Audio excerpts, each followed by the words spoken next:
Hello and welcome to Pods Like Us. I'm Martin, well known to my friends as Marv, and this time we're going to have a very special show where me and some friends who are all podcasters are going to discuss Christmas music.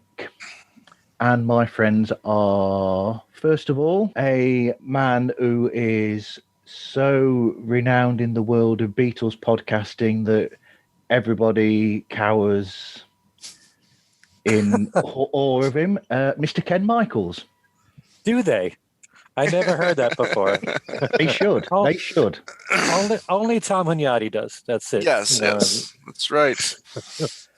And from there, a really good segue to a previous guest on Pods Like Us, the co-host of Two Legs, Tom Hunyady.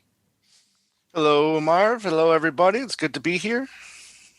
Now, for a new person to podcasting who does a show called Decibolic, which starts, I think, the week commencing the 14th of December. That's correct. Mr. Dave Belknap. How are you, Dave? Doing well. Thank you. I appreciate being able to be a part of this and to get some time with some excellent podcasters that I've just begun chasing myself. Yes. And finally, author of a recent book on YouTube's, was it The Joshua Tree? Eoghan Lyng. How are you, Eoghan? Very well. It's their entire discography. And I just to point out something, I'm actually not a podcast host on myself, but I have appeared with Ken and Tom pods, so that was very nice of them. I realised that after I mentioned it, and I thought, no, he's not a podcaster. Well, he's a well-known podcasting guest. He's been on enough of them that he might as well have one of his own. Yes. So, Ken, what are you up to lately? You got anything on? Well, this week I'll be recording an episode of Things We Said Today. And we'll be doing a show on Double Fantasy. As you know, it's the 40th anniversary of that album. There's so many anniversaries going on right now in the Beatle world. Between that, the 50th anniversary of Plastic Ono Band and All Things Must Pass, and the passings of George and John. You can't cover them all, all in one show. But we did a tribute show for John earlier a few months ago for his birthday, for his 80th birthday. And I'm sure we're going to be doing something for Plastic Ono Band when the box set comes out. And we'll be doing that on Talk More Talk as well. So I have those two podcasts, and I always have a new show coming for my radio show of Every Little Thing, which airs every week on 40 radio stations right now. Okay, and you can find it online at, is it kenmichaelsradio.com? That's right. There's a page for Every Little Thing, and it lists all the radio stations and links to their websites and broadcast times. And if anyone's interested, Ken has a YouTube page that he started recently and has some really great interviews on there. Thank you. Certainly highlighted by Owen's interview just recently, where we talk about John's Walls and Bridges album, which he says is his finest of all of John Lennon's solo albums. And we discover why. Yes. I think it's an overlooked John Lennon album, that's for sure. Yeah, very true. I would agree with that. So what are you up to at the moment, Tom? Anything in the pipeline you can speak about? Yeah. Well, we just posted our episode with drummer. I'm already Jerry Marotta. Jerry Marotta, who he was the main drummer for the Press to Play sessions and album. He also appeared in the Stranglehold video, so he told some wonderful stories working with Paul and Peter Gabriel, Hall & Oates and Orleans and Elvis Costello. So that was a lot of fun to deal with. We're now in the process of booking Gabe Dixon, who was the keyboardist for the Driving Rain album. So really looking forward to that. And Andy and I, my co-host, we're just getting started in a new series on our YouTube channel called Ranking the Tracks, where we take each album and we rank the tracks on that album. And coming up, we have Volume 4, which is Red Rose Speedway. And obviously, we have McCartney 3 Mania going on right now, so you can expect to see reviews of that album on Two Legs and Talk More Talk, which I'm grateful to be part of with Ken Michaels. So that's definitely going to be a couple fun episodes right there. Yeah, the one on McCartney 3 is going to be on December 21st. Correct. So it's 3 days after its release date. Yep. And then Two Legs will also have a episode on McCartney 3, and we are going to have author Luca Perazzi join us for that episode. So looking forward to having him back on the show. That'll be nice to hear Luca's initial response. Yeah, he got a copy of the album really early, and he been talking about it pretty highly on the Hoffman forums, and he finally put out his review, I think about 2 weeks ago, and really positive. So looking forward to having another positive outlook on the album with Luca when that time comes. Okay. And Dave, we'll have a show in the new year, me and you discussing your show in more detail, but what are you up to at the moment with your show, Dave? And can you explain it to people? Absolutely. So it's titled Live Life Loud, the Decibolic podcast. And, I went with that simply because it was an easy thing to do. So it's Live Life Loud, the Decibolic podcast. And I'm taking my last 3.5-4 years that I was on the road 90% of the time away from home and blending that with the time that I spent before as a musician going places. So I'm going to be doing a little bit of travel insight stuff as well. But the main focus is inspirational, with getting a chance to talk with musicians who are performing anywhere from their backyard to around the world. Pilot podcast episode will hit on December 15th. And then every week after that, I'll have a new episode up. I'm really excited to have as my first main guest for a few of the episodes, a gentleman named Dylan Bowman from a band called I Prevail. They currently have a YouTube video that's hit over 3 million views as a cover of Taylor Swift's Blank Space. And then following that up, I will get to talk with a gentleman named Dino Monoxylus, the Ampeg guy. Ampeg bass amps known worldwide. He has been the face and the voicing of Ampeg since the 90s. So I'm really excited to have him be a part of this as well. And I'll be talking with a couple other musicians like Justin Babcock and a guitar player who plays with Leon Hendricks. And so those are all exciting episodes that will be coming up in the podcast later. That's great. And Owen, what are you up to at the moment? Anything in the pipeline? What am I up to? I'm scouring bookshops in Ireland to see if any are selling my book on U2. I found one or two, so that's quite. I recently appeared on Ken's wonderful podcast to talk about Walls and Bridges. It's as Ken said, it's my favorite of the John Lennon oeuvre, and I would say I think the song Raft is comparable to Plastic. And I'm working on some pieces. I mentioned in an interview I did with U2 songs that I would like to write a book on George Harrison, but it's still too early to see if that will come. Okay. Owen? Yeah. Oh, it's all right. Lost you at that last little bit there. That? So you're thinking of doing a book on George Harrison? Yes, but it's too early to see if that will how that will shape out. Yep. Okay. So first up then, what do people think is about music podcast, and why do you think there's such a plethora of different types of music podcasts where they do it in different ways, and why is it so interesting, and why does it have so many listeners, Tom? Well, I mean, I think for one, I think music is a lot of people's passion.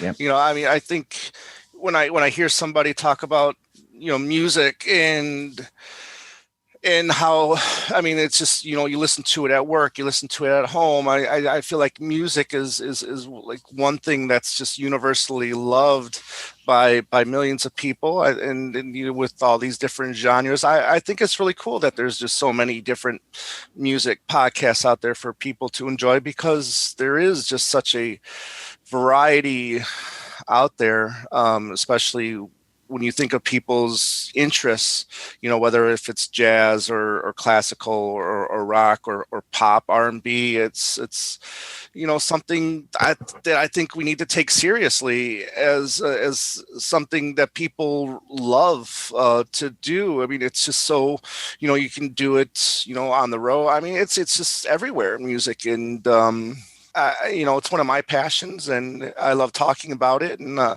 love to hear people's response to our shows, and if whether or not they have the same thought process, or if they disagree with an opinion of mine. So it's really fun, and I love the conversations that come from that. So I just think that it's just really, as I started, I mean, the music is a passion of a lot of people. I mean, I hardly know anybody that doesn't like music. That's true. Do you think depending upon the presenters and how they approach music, say yourself, are you a musician yourself, Tom? I don't think, are you? No. I mean, I sang in a garage band for one summer, but that was about it. But no, I mean, even though I love music, it never inspired me to pick up an instrument and learn how to play it. Do you think if you're a musician that it would change the way that you approach presenting a show about music? That's a good question. I mean, I don't know. Maybe, I do have quite a few musician friends that have been on the show. And as a matter of fact, my original co-host David, he's a musician as well. He loves to create music, not professionally, but he in his man cave. But he loves music, and he in a way he can separate it. The fan to the musician. So whenever he was on the show and critiquing music, he would do it more as a fan than as a musician. Yeah. Do you think, Dave, do you think it changes the way that you're approaching doing a show about music, that you're a musician from the past? Do you think it shapes how you do you're doing your show? Yeah, I find myself attracted to a lot of music that really, one, I enjoy playing. But as Tom said earlier, too, being able to separate my fan side from my musician side has been a strength that I've leaned on a lot. For example, one of my favorite all-time groups is called Yellow, Yello. Yeah. And they hardly, if ever, have anything guitar-related in their recent music, but I still enjoy listening to it like crazy. It's just been one of my favorites since I was in middle school. So going back that far with that group, I was listening to them before Oh Yeah made its huge splash in the Ferris Bueller movie. So now I've dated myself a little bit with that. That's okay. Going on, yeah. But yeah, I find myself really drawn to a lot of stuff that speaks to me that I want to try and replicate, where it's got an emotion that strikes with me as a guitar player. I find that I listen to a lot of groups that might otherwise get a little bit of hate mail here in the States, and that is not uncommon. But there's things that I like. I really enjoy pop music as well. So for me, it's always been about branching out. I love jazz. Grew up on the blues. Grew up with a little Jimmy Page and Jimi Hendrix playing in the back all the time from the age of 2 on. So. Yeah, I really feel it has affected how I listen and what I'm listening for in the music. The different rhythms, something that's not the same cut and paste B-rated movie every time. Yeah. Yeah. What do you think, Ken? Do you think it changes how somebody, presents a show as to whether they're coming at it from a musician's point of view or from a listener's point of view? I think you really should try to, if you can, combine the two. You have to know who your audience is, and you can't really talk about things that are too technical if you think that most of your listeners won't understand it. I also have a musical background. I know music theory, and I played a number of musical instruments, but I rarely ever talk about that in the show. And I can recognize when certain songs are far more complicated or more innovative. If there's a way that I could explain it to the average Joe, I think that's a strength of the presenter, instead of just saying, well, we're going from a seventh chord to a diminished ninth here. A lot of people aren't going to know what that means. So, but also in answering, I'd love to answer like the first question that you asked Tom, because I have a radio background. That's been my entire career. I've been in radio for almost 40 years. And I think that, radio has become really stale, commercial radio, FM and AM, where music is concerned in particular. It's all about ratings. It's all about playing what's safe. And there's very little innovative programming that's on the radio. You have to turn to either college radio or public radio, or you really got to search it out to find anything that's very interesting where music is concerned. So I think that's opened up the doors wide for podcasts, to the degree where you can not only have podcast shows on specific genres, but you can have them on a specific artist. And even within that artist, you can be more specialized. Like, for example, Talk More Talk is all solo Beatles. It's not just everything Beatles. And Tom's show is all just Paul McCartney solo. So you can apply that to so many different things and get even more specialized. And you're going to find audiences will eventually discover you, hopefully. But there's a dire need, I think, for that kind of programming out there. And it's something that terrestrial radio is not meeting the needs for. Absolutely. I remember I had a conversation with somebody about this. They were talking about, I interviewed somebody called Ben Burrell, who works for Absolute Radio, which is a radio station in the UK. But he also does a couple of podcasts. And one of those that's a particular favourite of mine is Bob Dylan album, My Album. I think Andy Nichols listens to that as well, I think. And and they were saying that because Ben does the show, it sounds like a radio show. And to a degree, I agree with him, because of the fact that Ben is a professional radio presenter, that you've got that to it. But I don't think that show would work on commercial radio because it's too niche. Whereas, right, like you were saying, if you're going at it as a podcast, you can get that audience that are looking for that program or looking for programming all about that, which wouldn't work on commercial radio. Right. You're reminding me of an experience that I had when I worked at the ABC radio networks in New York. And one of the top executives there were asking for ideas for new programs. And I'm really good at coming up with ideas for shows. And I wrote down a whole bunch of them. I had a private meeting with this executive, and every single one of them, he said to me, that's a podcast. That's a podcast. So, he just looked at every idea that I had as being so specialized. But that's where podcasting comes in. I think that's a really good strength of podcast as well, is because that is when people are looking for that specific thing that they want to hear that they can't find on the radio. Right. So agreed.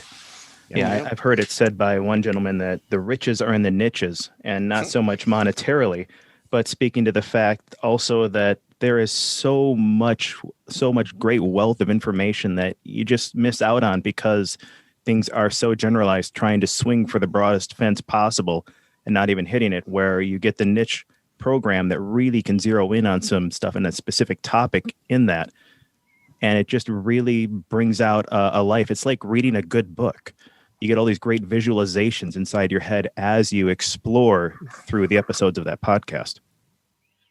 Yeah, and even in the world of, because Ken and Tom are from shows that look at different sides to the Beatles, the solo careers, and Ken also does work with, he's got that fabulous Every Little Thing where he does different songs from all over the Beatles spectrum and solo spectrum and cover versions. I think you've also got that niche there where you can have those, like Ken was saying, you've got people who do shows about Paul McCartney, John Lennon, the Beatles all together, solo careers of the Beatles, and you can go into these things in detail, because that's perfect for a podcast where someone is out there looking for that exact thing to sort of grab them and for that. Well, basically, these people are looking for shows exactly like that. Mm-hmm. Exactly. Yep. Yep.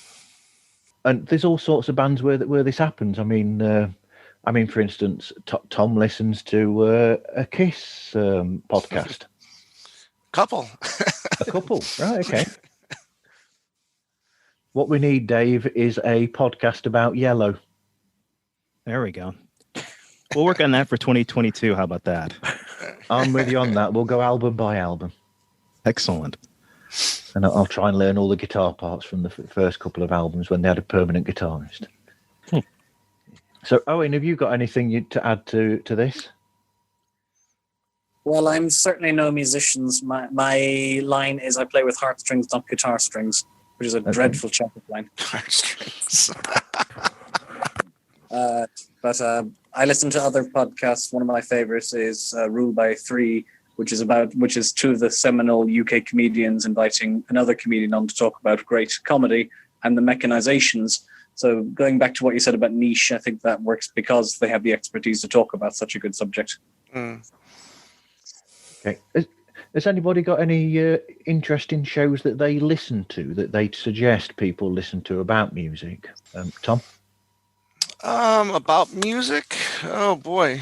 Well, I mean, if you the very first one that I discovered, Things We Said Today, I was very impressed with the hosts and their knowledge and their enthusiasm with the show. And obviously Ken Michaels is a part of that, and along with Alan Kozin and Darren DeVivo, it's a show that continues to I mean, it's been great its entire run, but it continues to be not only great but entertaining as well. I mean, the conversations they have are top notch, and they know they know about what they're talking about, so they know their subjects well, and it shows in their show.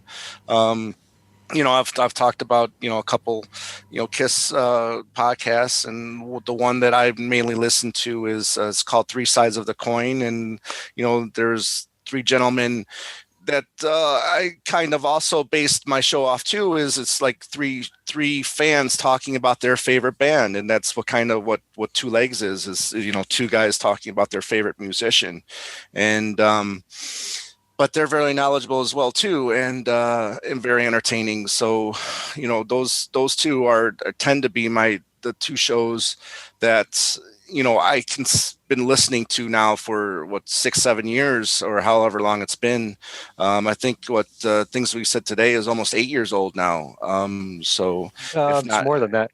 Yeah, wait is a minute. it? Yeah. No. Oh no, you're right. 2012. You're right. Yeah. Yeah, you're right. Yeah. So, I mean, as the more and more shows get out there, I mean, I would love to be able to listen to, all the Beatle related shows. It's just that, when you do two shows and you have a full-time job and you're also married, to find the time to do all these things, it just makes it really tough. So, I mean, I wish I could have more shows to recommend out there to people, but, it's just, you have your stuff that you listen to, and you have your routine, and it's sometimes it's hard to get out of that routine, but I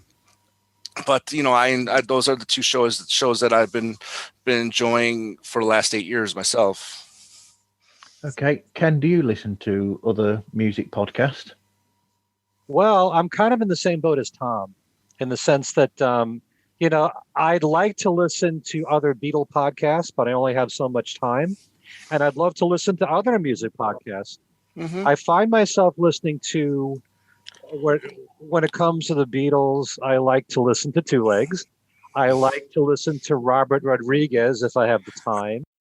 There's a podcast I was just turned on to by Kit, and probably you, Tom, called Nothing Is Real, which I think is really good. I feel very guilty when there are really good podcasts out there that I haven't had the time yet to discover.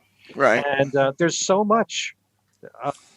And not only that, I'm really kind of surprised that I'm even saying this, because, it's very important to me that information on the Beatles comes from people who are really knowledgeable and know their history.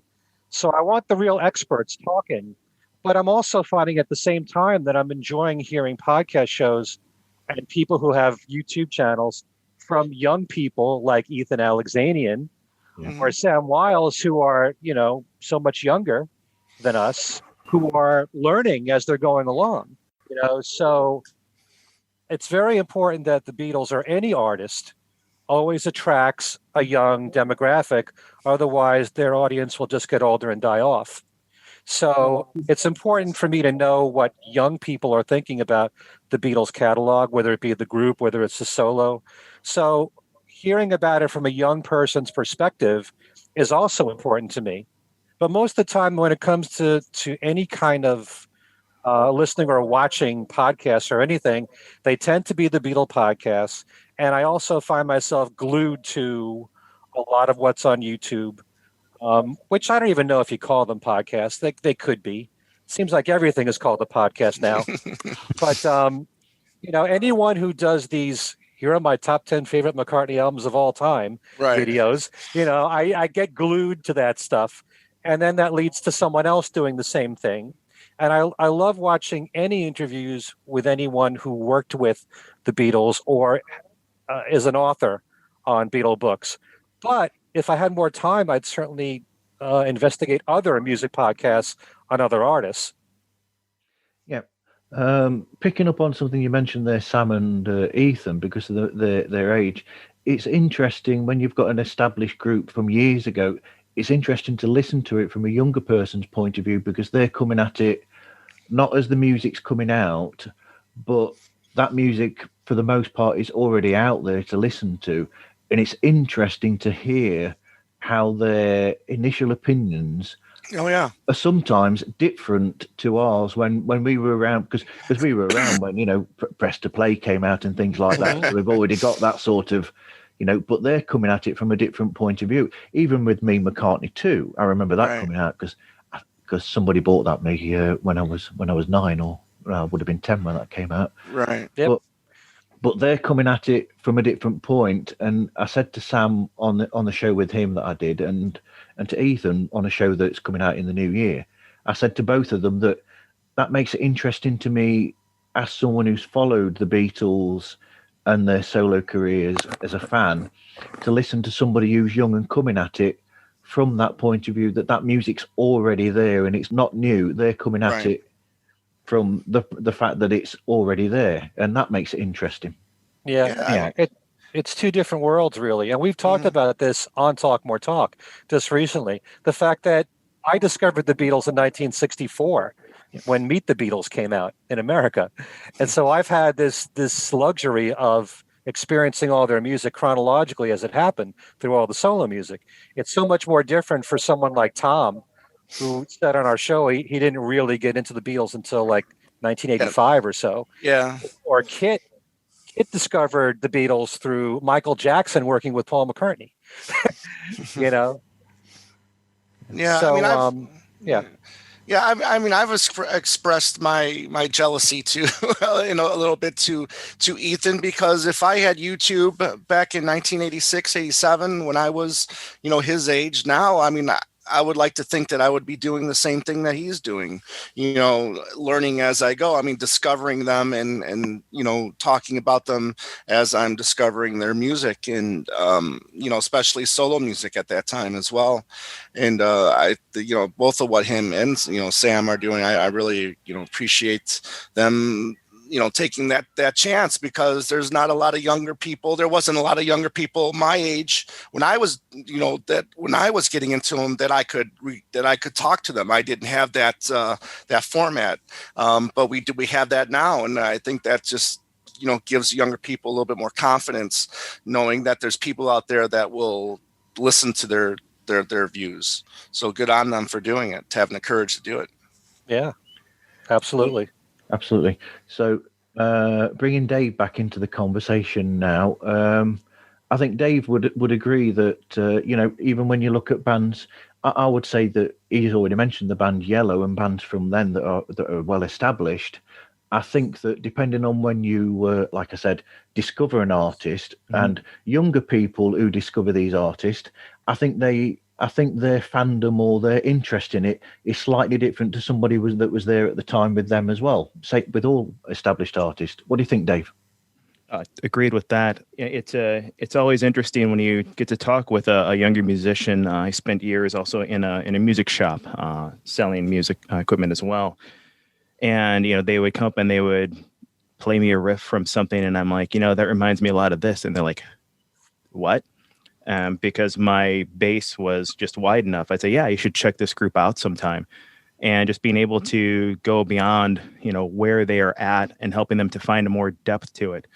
It's like the idea that Jimi Hendrix even was a major jazz guitar player before his sudden meteoric rise in the world of rock, or that Jimmy Page has done everything besides blues to doing pop music, to doing some very classical stuff, to doing some very esoteric big band grouping things. And everybody just knows him as the guitar player of Led Zeppelin. So being able to have more of that catalog available, I think, is very very substantiating. It helps it with a great depth. Yeah, and of course, Jimmy Page also worked with, did a few Donovan sessions as well back in the day. He sure did. Yeah, not half. and I'd like to add to that too, because when like doing a show on Paul McCartney, like I'm doing, and taking chances, because Paul McCartney does take chances in stretching out into different genres. Therefore, we kind of take a chance, by doing shows on them and seeing whether or not they would click, whether or not doing a show about, the classical stuff or, the experimental stuff, as some people tend to like them and some people tend to, stay away from them, but you still have to talk about them, I believe, because I think it's just important as their regular canon stuff. Yeah, I think myself, as because I play musical instruments and I've got a degree in music, and that. But when I listen to it, I'm almost like envious of McCartney taking these chances in a way, because I love experimenting with music. I'll pick it up an instrument and I'll think, oh, I wonder what I can do this time if I do this, or if I press this button on a keyboard, what will that do, and all that. So I'm all for the experimentalism, and in a way, like I said, and I think I'm guessing that Dave would be the same as well as a musician, and Ken when he's played instruments. That it's something that's magical about being able to just pick up an instrument and suddenly you come up with something, and you might feel a bit like, oh, I'm not sure whether I should play that to somebody because it's a bit out there. Whereas Paul McCartney, when he releases these experimental things like the Fireman and the McCartney 2, for instance, and also the Collage album, and then the Twin Freaks. Yes, yeah. Twin Freaks. I love Twin Freaks, and the orchestral music that he does as well. I'm almost envious as a musician that he's actually willing to just go, do you know what, I'll just release this and see what happens. Yeah, every time that he's released these DIY albums, it starts off with him saying, I didn't realize I was going to release it. And he ends up doing it anyway. But Paul's also fortunate that he's had so much success that he could do whatever he wants. But I hope that in a show like Talk More Talk or Things We Said Today, or even with Two Legs, that you're educating your viewers to what Paul has done, because there's always going to be those mainstream fans out there that know Paul for being Mr. Top 40. Everything is all silly love songs and listen to what the man said and songs like that. And there's nothing wrong with that side of Paul, but there's a million sides to Paul McCartney. And that's what podcasts like ours give you the freedom to talk about. And one other thing about podcasts that I think is really valuable is that there are no rules. Yeah. If you're doing a show on the radio, it's got to be a strict time every week. It's got to be exactly an hour or half an hour. Our shows can run an hour and 15 minutes one week and 2 hours the next week. It all depends upon how much we get into the topic. And I think that a lot of people find that appealing. Yep. And because of that, that's making me think about, I'm looking forward to listening to Dave's show, I'll be honest, when it comes out, because I'm guessing that Dave will go into this business of where musicians get their ideas from and the experimentalism of it, and all about the risk taking that's involved in putting out new music. Dave? Definitely. Yeah, I'm really looking forward to getting to that stage with some of the people I've talked with already on like a round 2. But even when you listen to Live Life Loud, the intro and the outro were both parts of songs that I had worked on before, and I'm just like, I could put these to good use by making this my intro. This little nice outro groove. This will be a great groove for the end credits. Just something really kind of relaxed now that we've gotten through it. A kind of a little wind down aspect.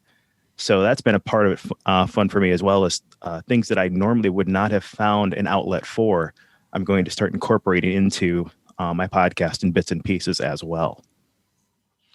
Dave, you are the odd one out because the other 3 know that my intro and outro music are also by me. They are pieces of music that I had lying around that I just thought they work perfectly. And Ken was very helpful along with Ed Chen of when they was fabbing picking the music. Thank you, Ken. Oh, you're welcome. Okay. I remember having a discussion about it. We had a discussion. I put them up, didn't I, in the chat, and you were, and I think Tom was in the chat as well, and I think you said 1 or 2 things about it. I think anyway. Okay. Yeah, well, I love the title of your show more than anything because I love Spies Like Us. There we go. It's really clever. Right. Well done. Yes. Very few people have noticed that. So I think that was thanks to your wife, right? The title? Yes, Louise chose that one. Yes, she did. So we all should all be toasting her right now. That's right. And I'll get the 12-inch out tomorrow and have a listen to it, actually, I think. I still own the 12-inch of that. Spies Like Us. I do. Yeah. Yes. Yeah. Very cool. So, anyway, going to the main topic of the conversation, what do we think actually makes a song a Christmas song? Is it just a song that's that mentions Christmas, or could it be a song that's? It's a strange one because you'll find songs that are on compilations about Christmas, but they don't always say Christmas in them. So, what do you think it is that makes that a Christmas song where other songs might not be? For me, it's about nostalgia, remembering times or something, a great event that happened in my life, or just something that I've heard year upon year, and it always brings me back and kind of gets me into that holiday festive mood. Music does so even more so than the outside weather. I moved a little bit about 15 years ago from a part up north of Michigan where it was very snowy all the time. You just thought about snow, and in July you had it. So moving just a little bit down, I was fully expecting that. Got my beautiful little snowblower all gassed up, oiled up, and ready to go. It snowed, and I'm like, here it comes. Went outside, did it. Came back from work that day, and all the snow was gone. And I'm like, what sort of witchery is this? That I don't have anything left to do now that I'm home.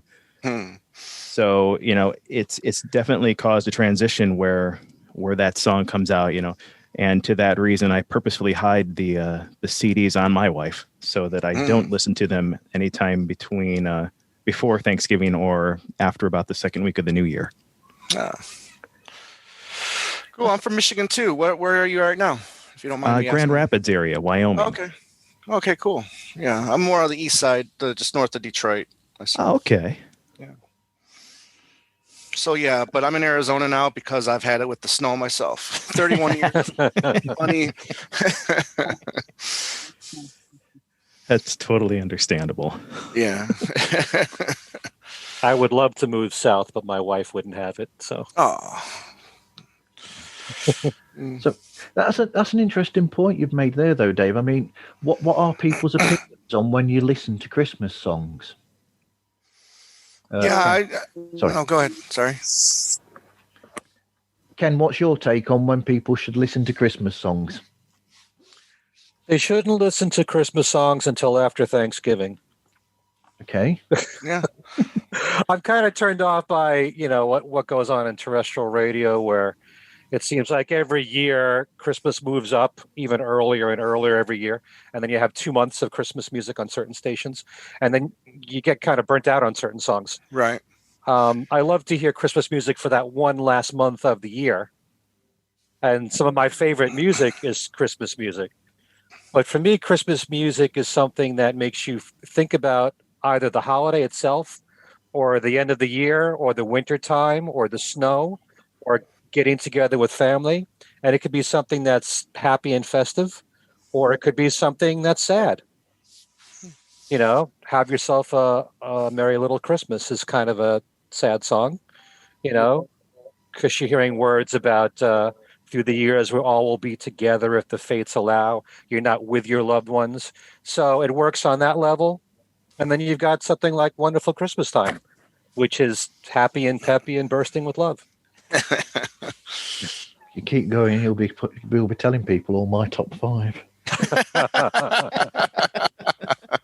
Well, I'm used to doing that with Tom because I always take away his songs every time that we do a top 5. So I should be the last one here. Yeah, I'm banking that all of ours are going to be a little different. I'm hoping, anyways. I'm hoping that as well. I was going to say, every time I listen to you doing one of those shows where you pick favourites on Talk More Talk, I'm always thinking that the person that's leading the discussion must be really worried that when it comes to their turn at the end of everybody else's turn, that all theirs have already gone. It's on. Right. That's what we do to Joe. Yeah. Make sure he's the last one. Right. Yeah, that's funny. So, Owen, what's your take on when you should listen to Christmas songs? Oh, that's a good question. It's a hot topic because you also see it in the cinema canon. I will go to my grave declaring Die Hard is not a Christmas film, but yet people attest that it is. Yes. So, for some reason in Ireland and the UK, Stay Another Day, which I don't know is a hit in the US, but that's considered a Christmas song, despite the fact that the only thing making it a Christmas song is that there's some jingle jangly bells at the end of it. Otherwise, Yes. this beautiful. It's a beautiful, but it's a funeral. It's a eulogy. The man who wrote it about his brother's tragic suicide. Yeah, and it's not exactly festive and cheery. It's an achingly beautiful farewell. But that's considered a bit of a Christmas classic. And I think the ones I would gravitate to are the ones that explicitly talk about Christmas, like Fairy Tale of New York or Slade's Merry Christmas Everyone. The ones that have Christmas in the actual title, but. Different strokes for different folks, I suppose. I still find it funny that Slade's Merry Christmas Everybody was recorded in July in downtown New York. I think the record plant it was recorded in. I think yes. A lot, and you'll be surprised, maybe not surprised to see when you look at when a lot of these Christmas songs or albums are recorded. There are a lot of times they are recorded in the middle of summer. Right. Well, they have to be to allow time to get ready. Yep, sorry. Right. The song "Let It Snow, Let It Snow, Let It Snow" is written in the summertime. That's right. And so was "Wonderful Christmas Time" for that matter. Yep, that's true. Yep, and "White Christmas" was written in the summertime as well. Mm-hmm. Yeah. And there's a lot of great Christmas songs that were written by Jewish people. Yeah, there you go. Ian Newman made that point in an interview with Paul Lester. I interviewed Jim Lee about from Slade at one point, but I was afraid that it being the summertime, he'd hang up if I asked him about Merry Christmas, everyone. Was he happy with talking about it? Well, I didn't go into it, so amongst the various subjects that we talked about, we didn't come up. I still need to listen to the episode of Strange Brew, Jason Barnard's, where he did a 2-part interview with Jim Lee on there. So listening to Christmas songs, and we're talking about what makes a Christmas song as well. Mm-hmm. So your own personal listening then, what do you gravitate towards listening to personally Christmas song-wise? Dave? Oh, all right. It can vary a bit. I think we're not getting to the top 5 yet, so... We're gradually working away there. Okay. All right. Good. Really, whatever my wife wants to listen to, I give this as the one time where she gets to rule the radio in the house. And she usually likes a lot of the mellower stuff. So it's kind of more the the larger choir pieces. She enjoys that, or instrumentals. So it's either full singing or no singing when it comes to the music that she typically enjoys on there. We'll put the Yule log on the TV, get that little video going, and then she'll just let it go away. And it's a lot of the traditional stuff. A bit of Kenny G is what she always likes. She loves the Kenny G album, and that's probably in part because we got married in December. Mm-hmm. So that album was a gift to us, and I think that might have gotten a little worn out for me for a few years after our honeymoon. I'll put it that way. But for me personally, I do like a lot of the pop renditions of songs. I like listening to somebody else's take on a traditional classic as well. That can be a lot of fun to hear something that's so familiar in a distinctly different genre or setting than what I've been used to growing up. Yeah, but that's the same with a lot of music. I mean, I find that where I'll hear cover versions of songs and think, "Oh, I wouldn't have approached it that way. That's interesting." Am I right in thinking, Ken, that there was a reggae cover version of maybe "I'm Amazed" or Paul McCartney song once? I don't recall it. It's possible. I mean, there's been a lot of covers of that song. But I like when people do something that's very different from the original arrangement, because it takes an imagination to do that instead of just copying the same arrangement. So, yes. Yeah, because, basically a song is the melody and the chords that go with it. And whatever you do with that, is up to you as the performer to do that. And so there are various different ways that you can perform these songs. True. Yep. So I was going to basically suggest things like when it comes to my own personal Christmas listening, I know for certain that the Phil Spector Christmas album is an absolute necessity. Even though I have problems sometimes with Phil's production occasionally, that one, it has to come on because it's the perfect Christmas album to my mind. Right. Yep. So are there any albums, specifically Christmas albums, that people gravitate towards, Tom, in your listening for Christmas? Well, my wife and I, we do collect Christmas records.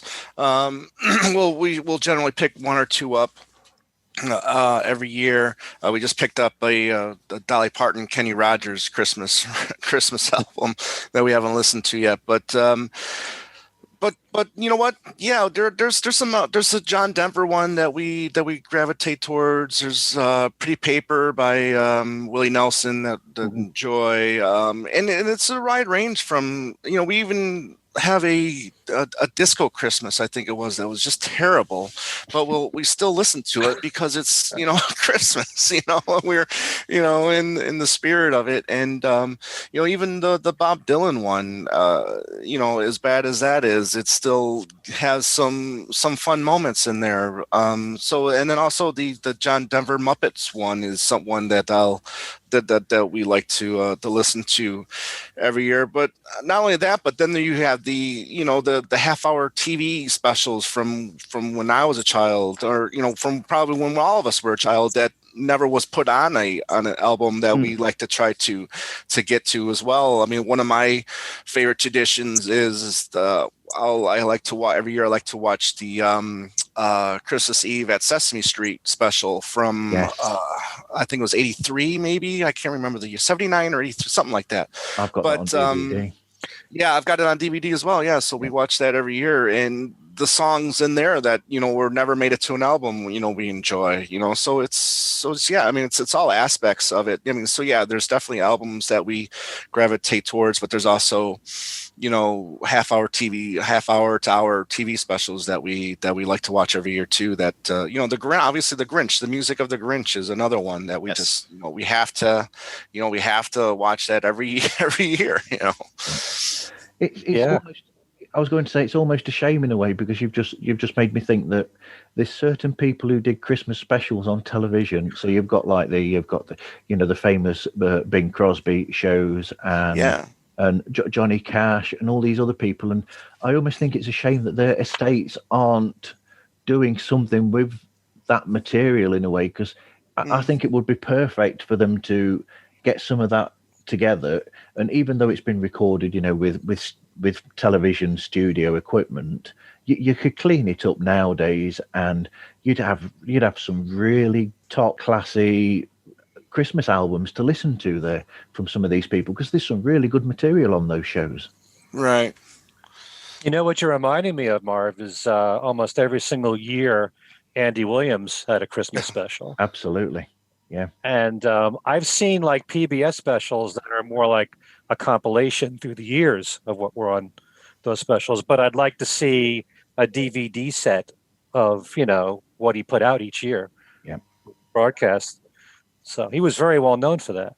Yeah. The same over here. I mean, for Owen might be able to go with this one, but we had somebody in the UK whose name was Baldunican, and he used to do a Christmas special every year back in the day. So for the people that are into that they would probably like something very similar from him. Owen. Baldunican is from my hometown in Waterford. Okay, wow, that's interesting. But yeah, and going back to Paul McCartney, I wish that he'd just released that Christmas album that he said that he's recorded for his family. Someday. Yep, someday. Someday. So I do have a guilt. Oh, go ahead. Go on, Dave. I was gonna say I do have a guilty pleasure CD that I had almost completely forgotten about there for a moment. A gentleman named John Jonethus. He is known best as being a lounge act, and had the opportunity to release an album called The Ultimate Lounge Christmas. Interesting. So yes, nothing made heads turn more than when I put that on, because it was a little bombastic and a whole lot of fun to listen to, especially the way he opened up with his version of Winter Wonderland. And it just really catches attention every time. And then he just has this somewhere between an alto and a baritone crooning voice that is distinct. You cannot miss who he is the minute he begins. I've always been tempted. Is it over the top? Go on, Ken. Go on. Yeah. Is it over the top? Go on. I would say it gets there. It's definitely something that Leslie Nielsen would appreciate. But it's not. Thinking more like what Bill Murray used to do. Oh yeah. There we go. Is it more like that?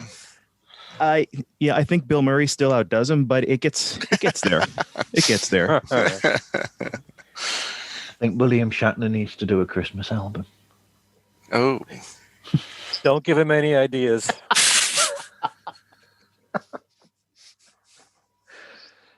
I always thought he should do a Doors cover band. Wow. On the storm. I can just hear him doing, break on through to the other side. It's always been a high moment in my shows through the years, on my Every Little Thing shows, when I play Lucy in the Sky with Diamonds from William Shatner. Right. Absolutely. Yeah. Classic. So overdone. Going back to one that Tom mentioned, does that put me in the minority then, that I love the Bob Dylan Christmas album?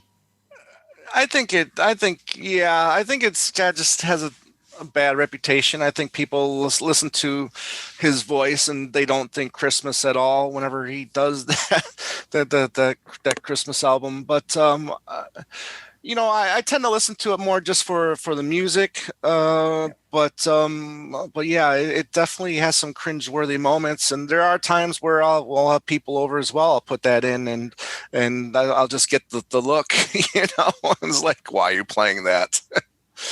I mean, the first time I heard his rendition of "Must Be Santa," I thought, "Wow, I never saw that coming." Right. I still. I got to admit, I never heard his album. Yeah, well, I think none of us saw the album coming. I think we were all just just hit by a school bus on that one. And yeah, every year it makes money for charity. Yeah. At least there's that. So let's go into top 5 Christmas songs. We were looking forward to this bit. Mm-hmm. So Tom's there, go on then, Tom. What would you say are your top 5 Christmas songs? Okay, well, I can't have a list without, obviously "Wonderful Christmas Time." We'll just get that out of the way from '79. Everything to the picture sleeve of Paul dressed as Santa. I mean, I just love that, and it was one of the very first videos I remember watching as a kid, and the song will always have a special place in my heart. I know not every McCartney fan likes that song, but I am a believer. Next will be another, a favorite of mine, children's television specials of back in the day, Rudolph the Red-Nosed Reindeer, that had Burl Ives as the narrator, and his version of A Holly Jolly Christmas has always been a favorite of mine. I know that was recorded again for the album later, I think for the following year. The special came out in '64, and I think the album came out in '65, and he re-recorded the song. Number 3 would be "It's the Most Wonderful Time of the Year," Andy Williams. That's been a song that's just been a grower every year, and I really look forward to hearing that song every year. I don't know if we have that one on vinyl yet, but we need to do something about that soon. It's a song that's I every Christmas, every December, because I really start getting into Christmas music, say like 2 weeks prior to Christmas, and it's really not Christmas until you hear that song. And also in a sarcastic way, we use that in my field. I'm a chef, and we use that term sarcastically because it's also our busiest part of the year, so we tend to not really like that part of the year anyways, just because of how busy we get. Number 4, you mentioned the album earlier, A Christmas Gift for You, the Christmas Baby Please Come Home by Darlene Love. I think that's the best song on the album. The playing on that song is just masterful. I love everything about that song. And she can still hit those notes. Isn't that crazy? So yeah, I mean, that came out in '63, same as the Andy Williams song. And my all-time favorite is will always be "Rockin' Around the Christmas Tree" by Brenda Lee. Such a mature sounding voice for a 13-year-old at the time when she recorded that song. And again, music wise, I really like that one. I tend to really gravitate towards lyrics, but in general, when I listen to music, but come a holiday season, Christmas time, I mean, the song's also got to have a Christmassy feel to it too. And that one does as well. So those are my top 5, and I guess we can do like an honorable mention later, or unless you want to do that now. We'll do that later and let everybody else get their 5, I think. Cool. I feel really bad that I missed It's the Most Wonderful Time of the Year, because I love that song and I should have put that in. I'll not forgive myself now. So, Ken, what about your top 5? Okay. My number 5 song comes from the Jackson 5. It's actually not one that you'd expect from them. It's called "Give Love on Christmas Day." Beautiful. They did a Christmas album. Yeah, thank you. I mean, you always hear "I Saw Mommy Kissing Santa Claus" from them, and Santa Claus is coming to town, but you don't really hear "Give Love on Christmas Day," which I used to hear all the time on the radio. They don't play it anymore, and it's a beautiful melody. It is. I'd love to hear it with him singing with his brothers on that one. Also, number 4, I have to put the Carpenters in there. "Merry Christmas, Darling." Yeah. I never get tired of hearing. It's a beautiful original song. Beautiful melody. Karen Carpenter has a voice like, can melt your heart away. And the arrangement, Richard Carpenter was so great at arrangements for all those Carpenter songs, and he doesn't get nearly enough credit because everybody points to Karen. You're absolutely right. It's an amazing song. I can hear that song every day leading up to Christmas and never get tired of it, several times. One song that I've always loved and I appreciate more and more with every passing year is "Do They Know It's Christmas?" I get kind of tired of the charity record with a multitude of superstars who each sing one line. Mhm. But this one was done so well. It was really executed so well, and a variety of different voices on there. And how it all ends with the chorus of Feed the World. I just think it's a marvelous record and song. And hearing the chimes at the end, and it's wonderful, and the beginning of the song too. But yeah, I mean, between that and I still love "We Are the World," and those are like the two best in that particular category of charity records. Yep. And Phil Collins' drums on "Do They Know It's Christmas." His drumming on there is relentless. Yeah. Yep. I did not know that. Cool. Yes. Number 2 has got to be "Happy Christmas, War is Over." I love the fact that between Paul and John, you couldn't find two more different Christmas songs. That's what Paul and John were all about. Right. Contrast between the two of them. One guy writes "Good Day Sunshine," the other writes "Rain." And so in the case of Christmas songs, you've got a very serious song like "Happy Christmas," where it's talking about ending the war. War is over if you want it. And yet at the same time, you got this wonderful children's chorus or choir in there, which added so much to the song. It's like the only time, unfortunately, when the public can accept Yoko Ono singing in a song. But it's really a truly great song. And number 1 has to be "Wonderful Christmas Time." It has everything in a Christmas song that I love. Great hooks, great melody. I love the sound of Paul's voice. It has a lot of different sections to it that all you can string together, so it's seamlessly, which is a hallmark of McCartney, who can write all these songs like a band on the run that has different sections to them, and they flow together so well.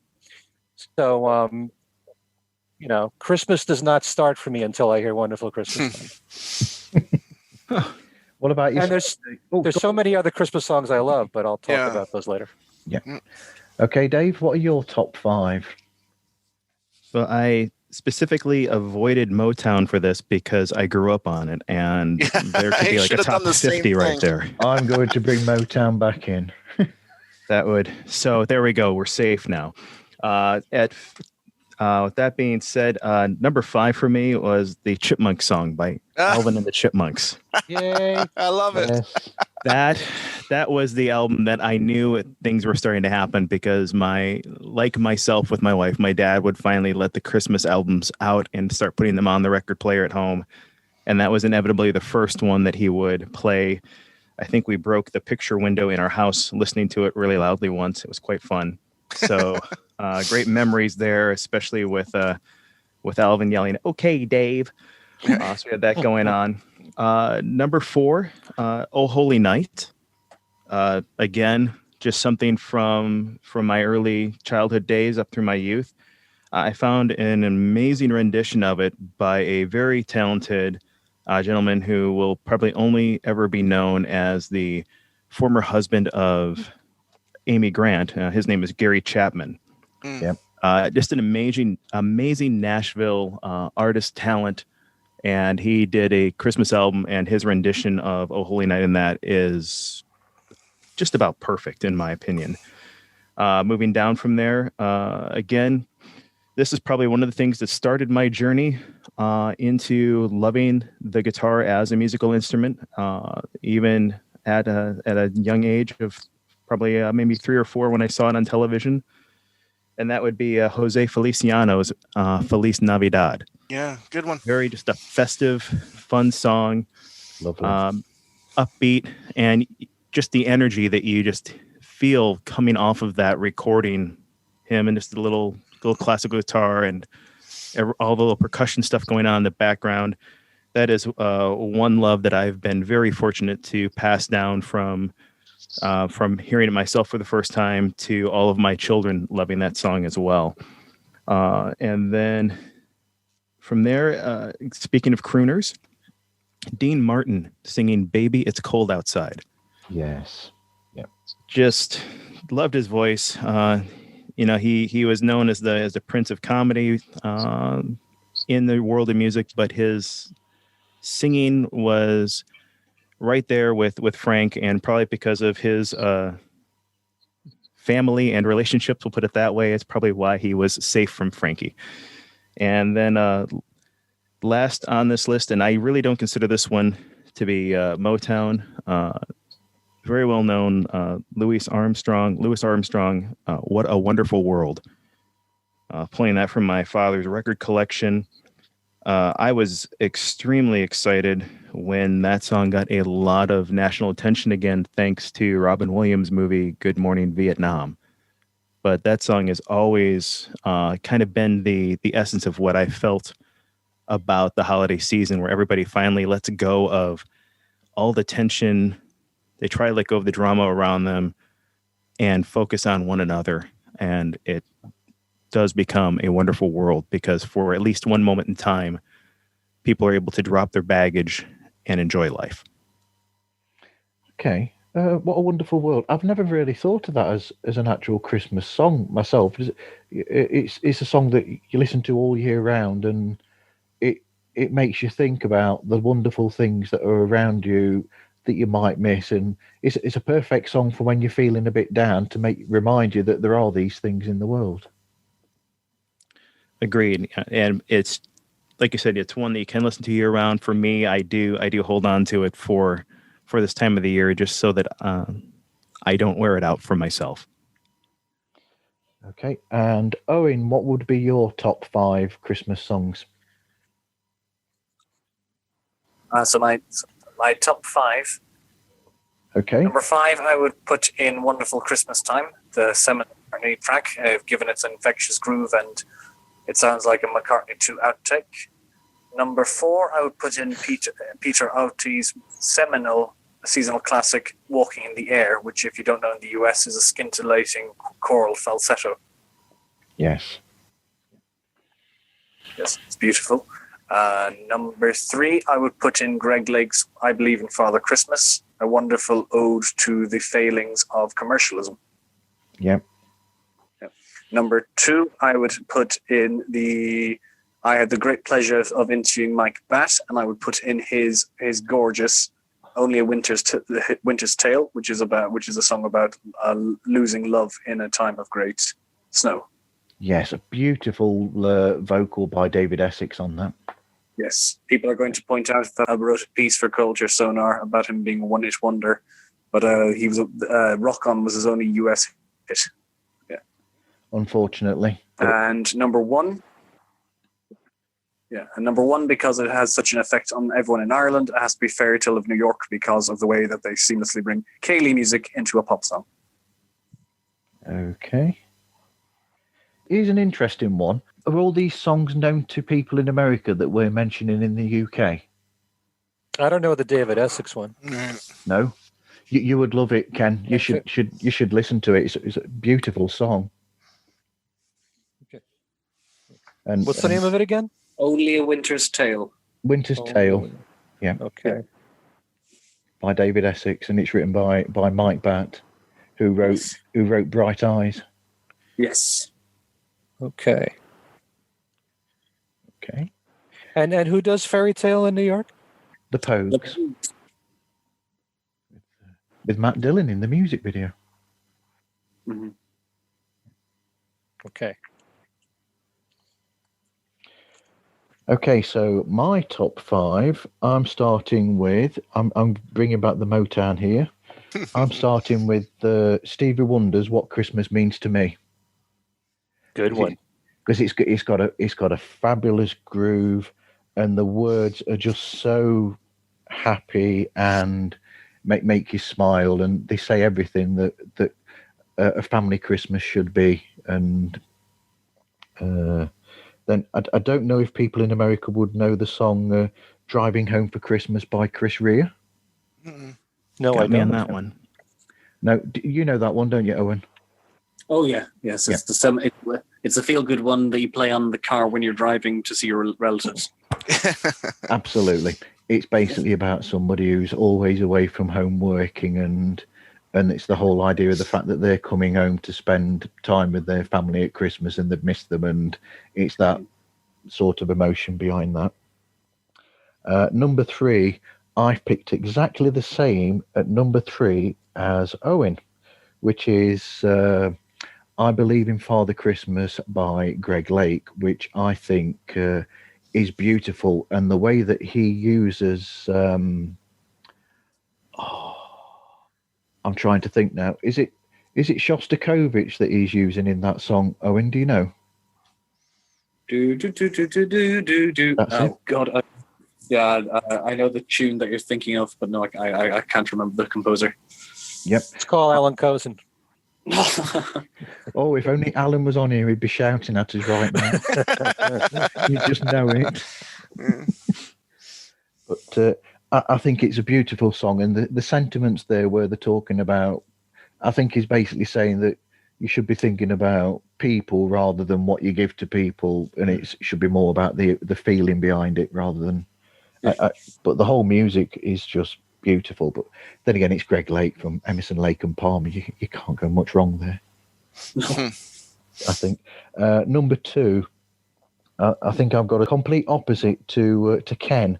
I've actually gone for Paul's song "Wonderful Christmas Time" at number 2 because it's infectious, and in a way, Tom's the same as me, where it's a song where, because it was from my childhood, it's got that magical place there. And I remember the video on, well, we have Top of the Pops, or we did have, where you had music videos, and it was all over there and on. It that went to number 6 in the UK. Yes, I believe so. Yeah, but shame it wasn't a number 1 because it deserved to be number 1. I think. I agree. I agree. You know, there's a lot of songs that Paul did that were hits in the UK that weren't hits here. Yep. Yeah. So it's funny how that works out because like "Pipes of Peace" was a number 1 single there. True. Absolutely. And Once Upon a Long Ago was a number 10. Yeah, number 10 hit. That kind of thing. We All Stand Together was a top 10 hit there too. Number 2. Yeah. Yes. Yeah. And so obviously my number 1 is the John and Yoko song "Happy Christmas, War Is Over," which I always say, I've got it on my iTunes, and occasionally it will come on halfway through the year. It will come on in sort of June or July, and sometimes I think, do you know what? I'll just let the song play because I think it's got a message behind it that I think is important, not just at Christmas, but for the whole year, where basically it's all about peace and trying to give peace to everybody. Just have peace around the world. And I think it's a beautiful and very heartfelt sentiment that you can tell the emotions there. And I think Yoko's chorus is brilliant. Yeah, and it's timeless too because there's always a war going on every year. Absolutely. Yeah.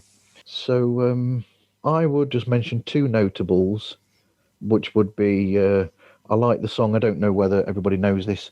There's a song called "Stop the Cavalry" by Jonah Louie, which I think is a great song. And he didn't intend it to be a Christmas song when he started writing it. He just meant it to be just a general song, but somehow or another it ended up being, I think it's got this line in it where he says, "I wish I could be home for Christmas," and it's about somebody who's a soldier in the war wanting to be home with his family. So that's one, and the other one is the Beatles song. Is it "Christmas Time Is Here Again"? And I think that's a brilliant song. It just makes me smile because it's like it's almost like a Christmas version of Yellow Submarine, where it's just a sing along where everybody just is doing it, and you can hear them almost smiling when they're recording it because they're just enjoying the fun and the larking and messing about. I just like that song a lot. So there's my 2 notables. Over to you, Tom. Thank you. I'm a big fan of Elvis's "Blue Christmas." Always liked that one. I gotta mention my ma's favorite because every year I gotta get her one of these for Christmas just as a joke. She loves "I Want a Hippopotamus for Christmas," which is just a lot of fun. Who does that? What's that? Who does that? I don't know who does that song actually. I didn't look it up. I should have looked it up, but I think it's a girl, probably a song from the late 50s, early 60s. And I love just about any version of Silent Night. I really enjoy. And then my wife's favorite, and this is the farthest thing from her dad, but she loves a song called from John Denver called "Please Daddy, Don't Get Drunk This Christmas." And then obviously the Christmas song "Chestnuts Roasting on an Open Fire" is again, that's just one of those songs I think you have to, it's not Christmas unless you hear that song every year. What do you think You of like Paul's take version? on that? Yeah. Oh, yeah, Paul's version's okay. Yeah, it's okay. Yeah. I mean, I'll still gravitate towards Nat King Cole's version, but I'm not going to turn Paul's version off. That's for sure. What do you think, Ken, of Paul turning it into a vegetarian song? I think. Oh, it was yeah, really that's right. He clever. changed the lyrics. Yeah, that's right. Yep. Some holly and some mistletoe. Mistletoe, yeah. Yeah. You worked that in. I didn't even notice it till somebody pointed it out to me. No, but that's what makes it so clever, It is. So, Ken, what notables have you got then in your list? I've got a few. There's Last Christmas from Wham. Yeah. We play that to death here on the radio, but I never get tired of it. And I always love George Michael's voice. Stevie Wonder, Someday at Christmas. Really, anything that Stevie Wonder does, I love. Absolutely. The Pretenders, they did 2,000 Miles, which you hear at Christmas time, as well as Have Yourself a Merry Little Christmas. You were mentioning specials on television. You got to say the Charlie Brown Christmas special. Oh, absolutely. Yes. And all the Vince Guaraldi stuff and the children's choir singing. Yes. What's the song? Christmas Time is Here. I love that. I just absolutely love that. And the Mr. Magoo Christmas special. I love that. The music from that. Ringo's Christmas album. I love a lot, especially a couple songs. I Want to Be Santa Claus and Christmas Eve. Of course, there are the classics like from Brenda Lee and Bobby Helms with Jingle Bell Rock. And I love listening to the albums from Nat King Cole and Frank Sinatra. The Chipmunk song's got to be up there, especially since David Seville comes from my hometown of Milford, Connecticut. So I bought the Chipmunks Sing the Beatles when I was a little kid. So I think that's just about most of them right there. Okay. Yeah, and also we Need a Little Christmas from Mame. Okay, I don't know that one, but from the soundtrack of Mame. You know it if you heard it. It was a film and Broadway musical. Okay. So, Dave, what have you got? Any notable Christmas songs that weren't in your list? Yeah. First would be Brian Setzer's take on "Run Rudolph Run." Yeah. Just that kind of that big band feel to it that he has kind of transitioned to from his days with the Stray Cats. Yeah. Always enjoyed, You're a Mean One, Mr. Grinch. Yeah. And in that in particular, there is a little known kids group called Go Fish, and they did an a cappella version of it. And it works out great, complete with the guy who can really get that low baritone voice for part of that song with the stink, stank, stunk. That always got me. And the contender for the list that didn't make it because it was Motown. It'll be the last one I'll add to my list or talk about here. It was "What Christmas Means to Me" by Stevie Wonder. Yeah. Which was mine. That was right there, but just because it is Motown, it's the only reason why I didn't keep it, because then I'd have to give way to, like I said, about 50 other tunes that I've grown up loving. Right. Yeah, it's funny how you and I would take Motown for granted in a way where, growing up, like I said, I lived in Michigan for 31 years, and I barely ever saw like a Motown act live You know what I mean? But it took me to move to Arizona to finally see Stevie Wonder live, you know? Oh, So wow. Yeah. it's just like, you know, because like you said, you just grow up listening to Motown, and it's like every other song on the radio is a Motown song. You know, if you're listening to the pop stations or whatnot, and you're surrounded by it, you know? So, you know, it's a lot of times you have to move from Michigan in order to really finally start appreciating it again, you know, just because you hear it all the time. Yeah. Did you see a lot of Motown acts live, Dave? I did not. I was just at that age where I was just outside of that, and my parents didn't let me get out to a lot of shows when I was younger. You know, if it wasn't something that was put on by a local thing, it wasn't too often that we'd go out to see a music group. Often, and this is telling, I would sneak out to see some of my favorite bands or some of my friends and their favorite bands around that time of the year in the guise of going to another friend's Christmas party. So unfortunately, not many. I have had the opportunity to run into a couple of them, and that was great. Meeting, and I'm totally going to blank on her name now, but getting to meet the bass player for just about all things Motown and get a chance just to chat with her for 5 minutes was, you know, bar the top of the hill for me. Just, you know, you would never assume that, you know, it was the same group, and that could be a whole other topic. Yeah. But, you know, all the backing band that made Motown happen was just out and out amazing. Yeah, our appreciation for these backup groups who really were so responsible for the success of those records. I mean, yeah, so many acts. You know, James Jamerson in particular, you know. Bob Babbitt. Nowadays, you know, we have the luxury of going online. I can go look up Wikipedia for every single Motown song and find out who played bass on this and who played the drums on this. But you didn't know back then. Mm-mm.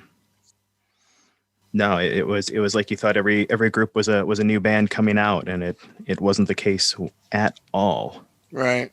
Yeah, it's funny too, because when you see a cover of an album by Harold Melvin and the Blue Notes, you think, oh, the Blue Notes are the band members, but then you see them, you know, like on a TV show, you know, they're just backup singers, really. Yeah. It's just like the Wrecking Crew, you know, backing up so many acts of the '60s. Yep. Yes. Absolutely. Yep. So you've got them on the Wrecking Crew. You've got them on records by Beach Boys, Monkees, Simon and Garfunkel, the Monkees. They're all Grassroots, the Association, Mamas and Papas, you know. And then you've got people that come from the Wrecking Crew as well, like Glenn Campbell was a member of the Wrecking Crew. Oh, yeah. Absolutely. So one of the greatest honors of my career was interviewing Glenn Campbell. Cool. Oh, nice. That is cool. Yeah. So who actually one-upped Paul McCartney and played the bagpipes live doing Mulligan Tire. Yes, he did. I brought that up to him. All right. When did that happen, Ken? I'm guessing, let me think, probably around 2004, 2005. I was working at the ABC radio networks as a producer there, and very often they would have people come into town that ABC, just because of the strength of their name, could get interviews. And if it was an oldies act, they would often have me interview the person. And it was primarily to do song setups for their hits. But if I could, I'd try to sneak in some Beatle questions.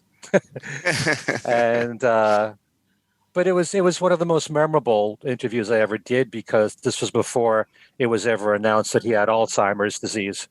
And I noticed there was something wrong with him when I did the interview, because there were so many times when he paused before he had something to say. It took him a while before he could complete a train of thought. And sometimes he would just doodle on the guitar to make up for that. I didn't know what was wrong with him. And then later on, you learn what was wrong with him. But he still made perfect sense with whatever he said. And he couldn't have been nicer. He still made some lovely music as well. Oh, he was one of the greatest artists of all time, really.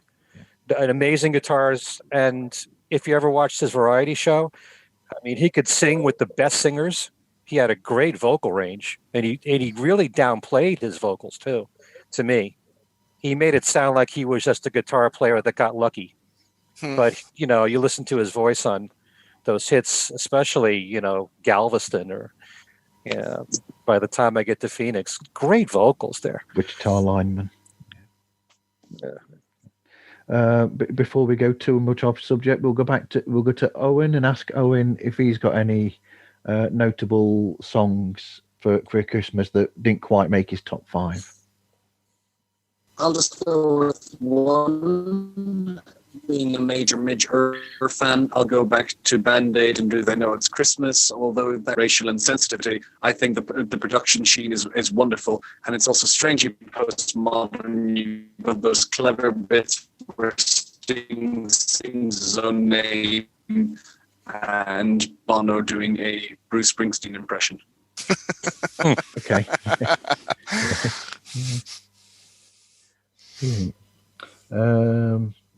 I've just thought of a couple of albums that I'll mention that I listened to that I forgot to mention earlier, and the first one would be the Beach Boys Christmas album. I think that's a classic album that I really have to listen to every year as well. I love The Man with All the Toys. That's So a do great I. one. Yeah. So do I.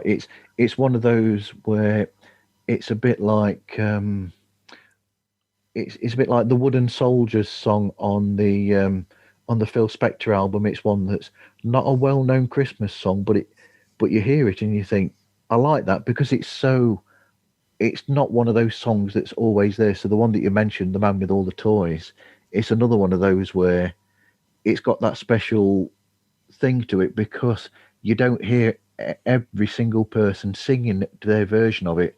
It's one that's a rarity in a way. I think that makes those sort of songs more special.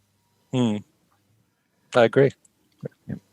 And another one, I think the Amy Mann album, One More Drifter in the Snow. I think that's a little known album that I think is a really good Christmas album. Not familiar with that. And I have to step back really quick and apologize. When I was thinking of Motown, I was inadvertently thinking of Carol Kay from the Wrecking Crew.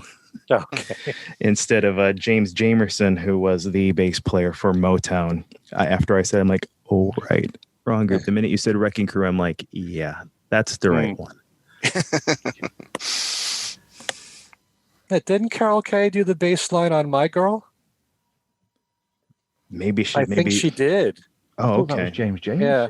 Yeah, I always knew that James Jamerson was like the main person in Motown, but Carol Kay from the Wrecking Crew was the one who was at NAMM and made a brief appearance, and like nobody knew who she was. It was quite amazing. You watch these people walk around like Ron Wood, and everyone mistakes him for looking like some kind of a metal act, and yet you find out and you talk with him. It's like, oh, you're Ronnie Wood, and he's like, what, did you look up my face before you talked to me? I'm like, no, I know who you are. You're Ron Stewart's other guitar player besides Jeff Beck. And he's like, oh, yeah, the other guitar player. Wasn't Marvin Gaye the drummer or one of the percussionists on My Girl? He did play drums on some Motown records. Yeah. Wow. So, anyway, now that we've got to the end of that, so Ken, where can people find you? I'm always in my den all day long. All I do is work on my Beatles shows. I have no life whatsoever. Now, Ken lives at, if you want to go for coffee. Well, you can email me at everylittlething@att.net. And don't forget to just look at my website, which is kenmichaelsradio.com. There's loads of interviews with people connected with the Beatles and Beatle authors. And now I've expanded that to my YouTube page, which is Ken Michaels Radio. And, I might have some of you guys on the YouTube channel. I'll probably invite a lot of podcasters on. But I'd like to expand that into being something beyond just Beatles. Because one of the things that I'm really into is to interview people who are primarily songwriters that are not as well known for their own recordings of their songs, but they wrote for so many other people. Like Jimmy Webb is someone that I'm really proud to have interviewed. So there's a line of a lot of people that I'm going to try to interview that are kind of in that same category for my YouTube page. And then there are the podcast shows of things we said today and Talk More Talk, which you can find on YouTube, and you can subscribe to them. Okay. And Tom, where can people find out more about yourself? Well, like Ken, I've got my own man cave that I'm always in because, the wonderful advice that Ken gave me back when I was looking to start a podcast. Once you get started, it never ends, and it has not ended in the 4 or 5 years that I've been doing this now. So thank you for that advice, Ken. I much appreciate it. But you can find Two Legs and Talk More Talk, like Ken said, on our YouTube channels. Please check those out and subscribe to them. You can also find Two Legs everywhere, really. Amazon, podcasts, Spotify, Pandora, iTunes, iHeartRadio. Wherever there is a podcasting platform, we are there. Email us at twolegspodcast@gmail.com. We do have a website, twolegspodcast.com. You can find us there. And we're basically doing two episodes a week at the moment for some reason. I don't know why. But we just got a lot of energy right now. We got a lot of time on our hands. Well, I shouldn't really say we have a lot of time on our hands because we don't. But somehow we're finding all this time to do the stuff that we want to get going. Our December shows are coming up nicely. Like I said, we're going to have Luca Prazzi on for our McCartney 3 episode, which I'm looking forward to. And we're currently in the works of, getting Gabe Dixon on the show, who was the keyboardist for the Driving Rain album. So looking forward to that. And plenty more to come. So Two Legs. And then as Talk More Talk is everywhere as well. So please check those 2 shows out. Thank you very much. And Dave, where can people find you and find your show when it comes out? Absolutely. You can find more information about what I'm doing at decibolic.com, DECIBOLIC.com. That is my main place. I'm also very prolific with posting on Instagram and have a little page on Facebook as well for people to connect with. But you can go from decibolic.com, and from there you'll be able to find links to all of the major platforms, iTunes, Spotify, working on Google Play and iHeartRadio right now, and Anchor FM, and a few others. So just trying to make it as easy to locate Live Life Loud, the Decibolic podcast, as possible.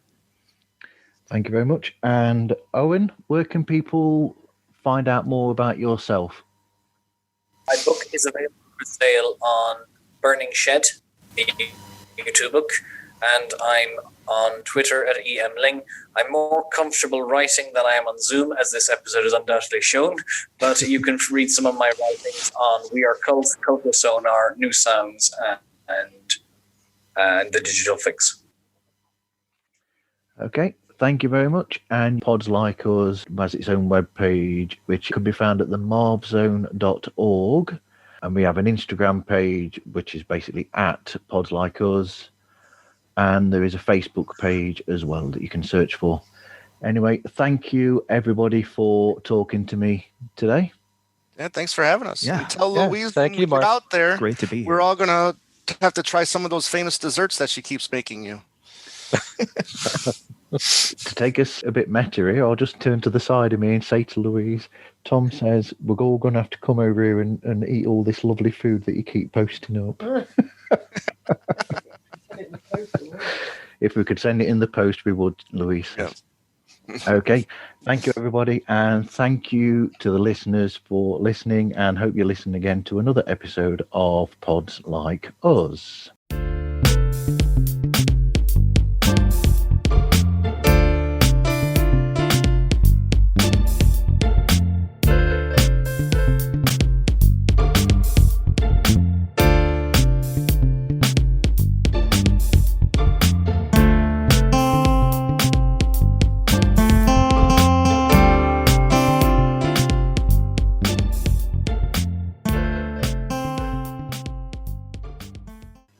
So you move in the episodes then to fit in with Macca? Yeah. Yeah, we're moving the episodes. Right. He needs to be on the show now to make up for messing his show order up. That and all the color vinyl I've been ordering. Yes. Yeah. Yes. Yep. We're in talks with Gabe Dixon right now, who did the keyboards on the Driving Rain album. Yep. Ooh. So hoping to have him on after the new year. That's very naughty, Martin. Eating chocolate while you're supposed to be doing something else. Are you eating chocolate? I am, yes. Ah. I should stop. You said he can hear both of us. Yep. Well, that means he would have heard you saying about coming out and back in again. So have you got work on today then, Tom? No. It's Mondays is usually my days off. Yep. Usually Sunday and Monday. So it worked out good. But starting next week for 3 weeks in a row, I'll be working Mondays and with Fridays off. Wow, because... Well, the 18th will be the McCartney 3 release date, so I want it off for that. Yeah. And then 25th is obviously Christmas, and then the 1st is New Year's Day. So, but haven't you got more talk on Monday the 21st? Yeah, but that's at night. So I mean, I work during the day, so it won't be a problem. That's good. Yeah. Is anybody else joining? Yeah, I don't know. It's going to be a very two-person conversation otherwise. Yeah.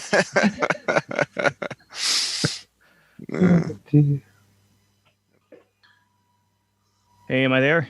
Yep. You okay, Dave? Hey. I think so. Getting everything set up here real quick. Yep. Dave is Decibolic, I think he's called. Is it, Dave? That's correct. Yeah, Decibolic podcast. Live Life Loud is what I call the podcast. And he's a complete newbie because his first episode goes out, I think, is it next week, Dave? That is correct. Yeah. Cool. Well, welcome to the community. Thank you. I appreciate it. It's great to be a part of this. Yeah. Absolutely. I don't understand it either, Ken. I don't know why it's not why we can't hear you. Trying to get everything to work the way it's supposed to. Oh, good times.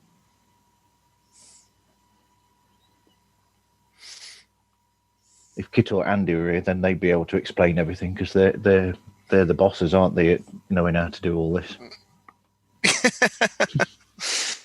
Yeah. Yeah, you can hear us, but yeah, Ken, my co-host on one of my shows, he can't. Hey, there you are. Okay. Yeah, hey, all right. I just had to take the plug out of the USB and put it in a different USB port. Gotcha. It works. Yeah. Cool.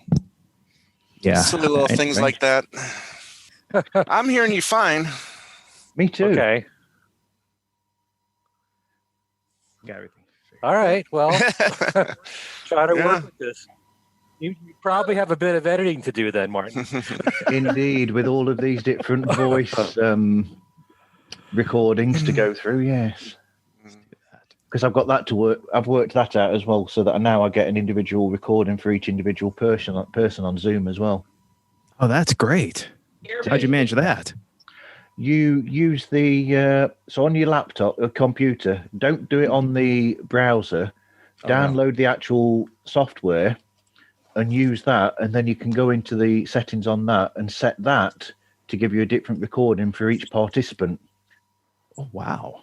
That is so cool. I didn't On realize Zoom, that. instead of doing it the normal way, because that won't let you do it by using the browser version. Yeah, I've been using a piece of hardware by Motu that allows me to have a loop back that's separate from my voice. So I've been able to have, if it's one-on-one, I've been able to track them separately in myself when I'm recording. Yeah. Rick that's really cool. Yeah, Rick on Oh, that show I did, that film show that I did with them. Rick, he does it that way. They record it with the same piece of hardware that you're talking about, where he gets an individual feed and a feed of everybody all together, and that's how they make their show.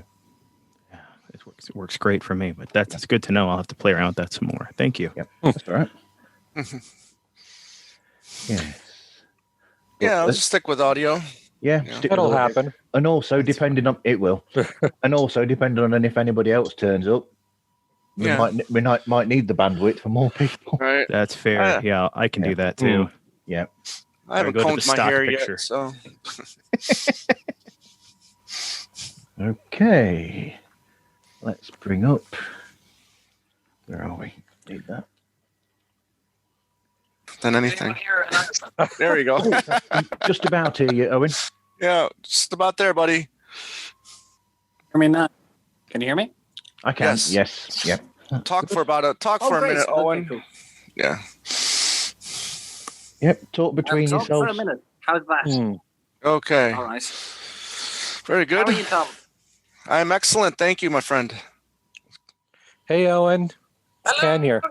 Long time no see. The video was fab. Yes. Oh, thanks. Thanks. We're getting a lot of positive response to it. And Yes. Adrian Sinclair noted that in one of the clips I looked slightly like a 1970 McCartney. Nice. can't go wrong there. It's my favorite era of McCartney in terms of his image, because he looked the business. Mhm. Yes. Yeah. Yep.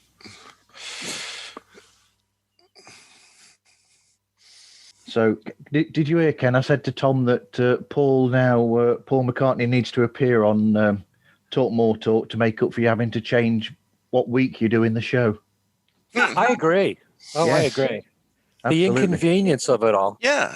I know. How dare he? And how bare he's making my wallet. Yours and mine both. Crikey. Well, between Tom and yours and Joe Mayo and Darren DeVivo and Alan Cozen. Yeah. Ed as well. Well, Ed said he's not going to get the violet that just got announced an hour ago. So. Oh. I didn't hear about that one. Oh yeah, we just all got a text. If you got a text with McCartney, he just text saying that we get the first dibs to his now violet color of. Right. Oh, McCartney. Jesus. I missed that one. I Yeah, heard about that. just an hour ago. Why didn't Paul text me? God. I think Owen was trying to say something. I think he's on a delay too. Owen? I said you sound suspiciously like Sam Wiles from Paul McCartney Pod. I am You've got a definitely similar not- maleficent. right. I swear a lot less than he does. He doesn't swear when I do a show with him. He's just being respectful. Lucky you. Okay. When I did the three That's because you're Ken Michaels. I like to screw with my audience and my audio. You're great. You're doing a great job. Fantastic. Let's start this while we can, hey? Okay. All right. Okay. That was fun. Yeah. Thank Yeah, you. thank you. That was great. It was. Yeah, we got there eventually. Yes. I think I'll go and put a Christmas record on. Yes, we're going to go and dig out Phil Spector now, aren't we? I think. I'm going to have to check out all these songs on YouTube that I don't know, that I wrote down. Absolutely. Like I said, you'd like that song. And what other songs did we mention that you might not know, Ken, that you remember? Chris Rea. You know, the thing about Chris Rea is I've always wanted to learn more about him, because here in the States he only had one hit. You know, it's one of my favorite hits of the 70s. Fool If You Think It's Over.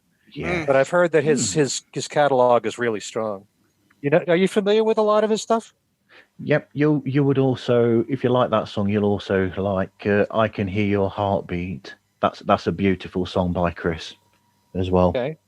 And, It's interesting who makes those decisions too, whether or not to put out a song from a an UK artist, and how it becomes a hit here, and that might be the only hit, that they have here, but yet they'll have such a great career, in their home country. It's really interesting. Yeah, and you get the opposite with some as well, because there's the rock band Bush, who were British, but they were famous in America for about 2-3 years before they even started showing on the charts in the UK. So it works the other way. That's hilarious. As well. Yeah. And people thought they were British. I thought Bush were a British band, but they were just famous. Oh no, I thought first. I misheard you.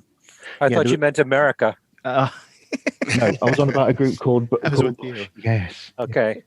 But then some friends of mine think that Supertramp are American, and I have to keep saying to them, no, they're a British band.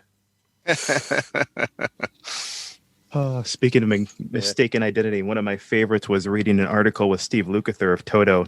They had just started their Japanese tour after 8 or 10 years since they'd been together. And they get overseas to Japan, and they get out of the airport, and here they see all these billboards for Toto. And they're just like, wow, we didn't know we were that big here. Get in and talking with the limo driver on the way to the hotel, and they're like, so what's the deal with Toto? I didn't realize we were that huge. And the guy just laughs for about 30 seconds straight. And in his best English possible says, no, Toto, brand of toilet seat here in Japan.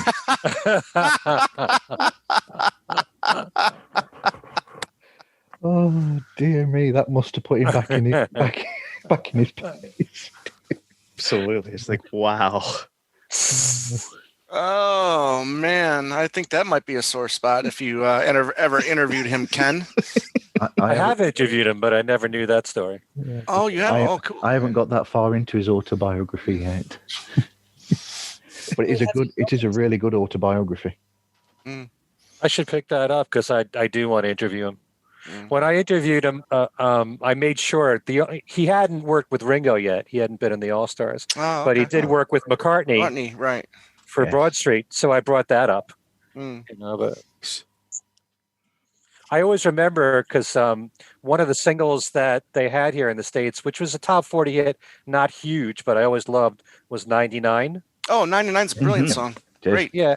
And I told him that's my favorite song of Toto's. And he said, oh, I hate that song. So you're right, at least he was Africa for him. So if any of you interview Steve Lukather, you can all say the same thing to him, that 99 is your favorite song. Yeah. Oh, yeah, Steve, that song, 99. That's such a good song. Because that was basically when he was like the leader, I guess, then, if you will, of Toto. When he started taking over lead vocals, I would imagine. I don't think Steve ever was the lead vocalist. Okay, yeah, I'm not 100% sure. They had a guy, Bobby Kimball, early on. And I think he was the one who sang "Hold the Line." I think. I have to go back and look at that. I thought that was David. I thought that was David Payne. Okay, you could be right, but Steve was never the main lead vocalist. Right. He can sing, but he's not as strong a lead vocalist as the others. It's a strange thing, really, Ken, because if you look at the credits for Toto, you'll find that they keep splitting up the lead vocals between all of them, including Bobby. He's not always the lead singer. It's an interesting turntable of a band, really, in that way. Right. I guess you really got to study them so you can distinguish the vocals. Yep, there you go. I know that when Steve Lukather has toured with Ringo and they do Africa or Rosanna, especially the real high parts, he can't sing.